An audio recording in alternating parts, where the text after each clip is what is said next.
ఈ పూలతో పూజిస్తే శివయ్యకి కోపం వస్తుంది. ఇంట్లో కలహాలు, కష్టాలు తప్పవంట. హిందూ మతంలో దైవ ఆరాధనలో వివిధ రకాల పువ్వులను ఉపయోగిస్తారు. ఇక దేవతకు ఇష్టమైన పువ్వులు కొన్ని ఉంటాయని భక్తులు భావిస్తారు. వారికి ఇష్టమైన పువ్వును సమర్పించడం వల్ల దేవతల అనుగ్రహం లభిస్తుందని నమ్ముతారు. అయితే శివారాధనలో కోట్కి లేదా కెవడ, నూరు వరహాలు పూలను అస్సలు సమర్పించకూదంట.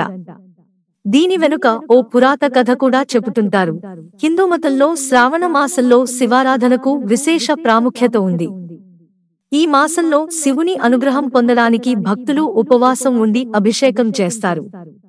శివుడిని పూజించేటప్పుడు నూరు వరహాల పూలను సమర్పించరు. వీటిని శివారాధనకు నిషిద్ధంగా భావిస్తారు. దీని వెనుక కొన్ని కథలు, కారణాలు చెబుతారు. ఈ పూలు సాధారణంగా రాత్రిపూట వికసిస్తుంది. అందువల్ల ఇది ప్రతికూల శక్తులతో సంబంధం కలిగి ఉంటుందని నమ్ముతారు. ఈ పూలు శివలింగంపై ఉంచడం వల్ల శివలింగం పవిత్రత కలుషితమైందని నమ్ముతారు. అందుకే వీటిని అభిషేకంలో ఉపయోగించరు. శివ పురాణం ప్రకారం నూరు వరహాల పూలు ఓ రాక్షసి స్వరూపమంట. ఈ రాక్షసి శివయ్యని ప్రసన్నం చేసుకోవడానికి కఠోర తపస్సు చేస్తుందంట. దీంతో శివుడు సంతోషించి వరం ఇవ్వాలనుకుంటారంట. ఆ సమయంలో బ్రహ్మ ఆమె రాక్షసి అని శివుడికి చెబుతారంట.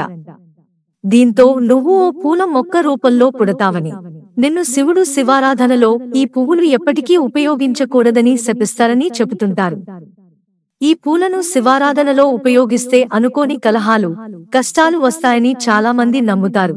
శివుడికి కేత్కీ పువ్వును సమర్పించకపోవడానికి ఇతర మత మరియు పౌరాణిక కారణాలు ఉన్నాయి. అయితే వీటికి ఎంత ప్రాముఖ్యత ఇవ్వాలనేది వ్యక్తిగత విషయాలపై ఆధారపడి ఉంటుంది. మిత్రులారా, ఛానల్ సబ్స్క్రైబ్ చేసుకోవడం మర్చిపోకండి. ధన్యవాదాలు.